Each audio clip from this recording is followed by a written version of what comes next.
2024 ఎన్నికల పరాభవంతో షాక్కి గురైన వైసీపీ అధినేత జగన్మోహన్ రెడ్డి ఆ షాక్ నుంచి ఇంకా తేరుకోలేదు. పరిస్థితి చూస్తుంటే ఇప్పుడిప్పుడే షాక్ నుంచి బయటపడేలా కూడా లేరు.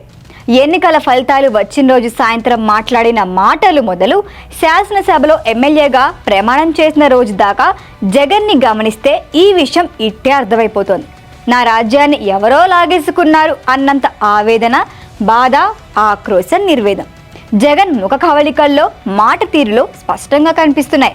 ఎక్కడా కుదురుగా కూర్చోలేకపోతున్నారు, ప్రశాంతంగా ఉండలేకపోతున్నారు. టచ్ మీ నాట్ అన్నట్లు ముడుచుకుపోతున్నారు. బిక్కుబిక్కుమంటూ భయంగా గడుపుతున్నారు.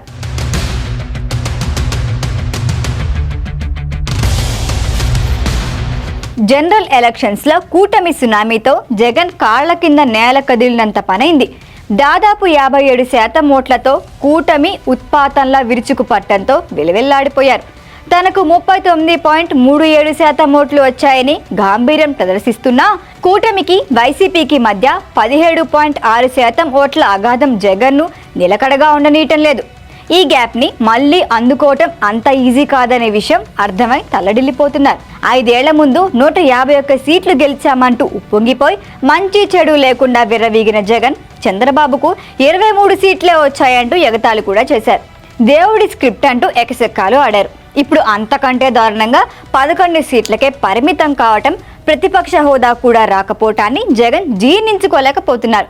కుదురుగా కూర్చోలేక, నిల్చోలేక, మనసు నిలకడగా ఉండక అల్లడిల్లిపోతున్నారు. అందుకే అక్క చెల్లెమ్మల ఆప్యాయతలు ఏమైపోయాయి, అవ్వాతాతల ప్రేమానురాగాలు ఎట్టిపోయాయి అంటూ ఒకసారి శకుని పాచికలంటూ, మరోసారి ఈవీఎంలపై నిందలిస్తూ, ఇంకోసారి గందరగోళానికి గురవుతున్నారు.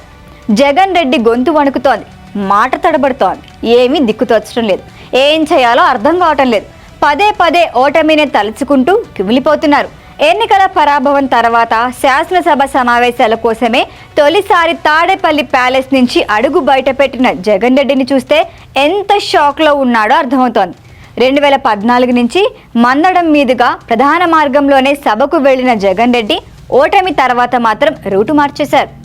5 ఏళ్ల విధ్వంసంతో రగిలిపోతున్న రాజధాని రైతులు ఎక్కడ నిలదీస్తారో అనే భయంతో మరో మార్గంలో సభకి వెళ్లారు. శాసనసభ దగ్గర కూడా మెయిన్ డోర్ను వదిలేసి బ్యాక్ డోర్ నుంచి లోపలికి వెళ్లారు. అక్కడైనా ప్రశాంతంగా ఉన్నారా అంటే అది లేదు. రాగానే సభలోకి వెళ్లకుండా ఛాంబర్లోనే కూర్చుండిపోయారు. తన వంతు రాగానే బిరబిరా సభలోకి వెళ్లి హడావిడిగా ప్రమాణ పత్రం చదివేసి గబగబా బయటికి వెళ్ళిపోయారు. ఈ కంగారులో తన పేరు సరిగ్గా పలకలేక తంటాలు పడ్డారు. వైఎస్ జగన్మోహన్ అనే నేను, జగన్మోహన్ రెడ్డి అనే నేను, వైఎస్ జగన్మోహన్ అనే నేను, జగన్మోహన్ రెడ్డి అనే నేను, వైఎస్ జగన్మోహన్ అనే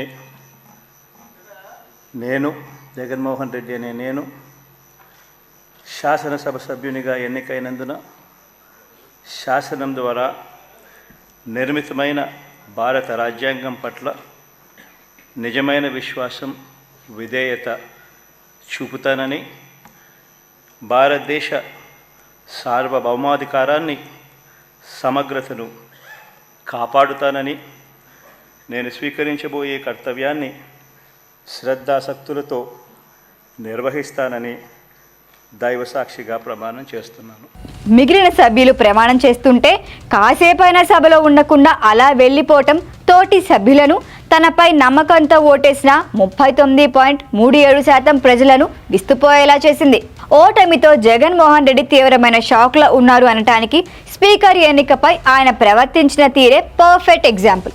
ముందు రోజు మొక్కుబడిగా సభకొచ్చి ఎమ్మెల్యేగా ప్రమాణం చేసి వెళ్లిపోయిన జగన్ మర్నాడు స్పీకర్ ఎన్నికకు డుమా కొట్టారు.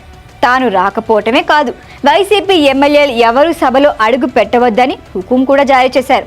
సభా సంప్రదాయాలు, మర్యాదలు పాటిస్తాను అని, సభా గౌరవానికి భంగం కలగకుండా ఉంటానని ప్రమాణం చేసి కొన్ని గంటలు కూడా గడవక ముందే అందుకు భిన్నంగా ప్రవర్తించారు. స్పీకర్ ఎన్నిక తర్వాత ముఖ్యమంత్రి, ఇతర పక్షాల నేతలు కలిసి స్పీకర్ను తోడ్కొని వెళ్లి సభాధ్యక్ష స్థానంలో కూర్చోపెట్టడం తరతరాలుగా వస్తున్న సంప్రదాయం. ఇంతటి కీలక సమయంలో సభకి డుమ్మా కొట్టడం జగన్ మానసిక స్థితిని చెప్పకనే చెబుతోంది. సాంప్రదాయాలను మర్యాదలను పాటిస్తాను అని శాసనసభ సాక్షిగా ప్రమాణం చేసిన వ్యక్తి సంప్రదాయాలకు తిలోదకాలు ఇవ్వటం, మర్యాదను మంటగలపటం ఏంటని ప్రజాస్వామ్యవాదులు ప్రశ్నిస్తున్నారు. ఓటమి బాధ సహజమే, అయినా రోజులు గడిచే కొద్దీ దాని నుంచి బయటపడి పార్టీని నమ్ముకున్న నాయకులు కేడర్లో ధైర్యం నింపాల్సిన నాయకత్వ స్థానంలో ఉంటూ నాయకుడే నిరుత్సాహంగా నిస్తేజంగా ఉంటే పార్టీ ఫ్యూచర్కు డేంజర్ బెల్స్ మోగినట్టేనని రాజకీయ నిపుణులు విశ్లేషకులు హెచ్చరిస్తున్నారు.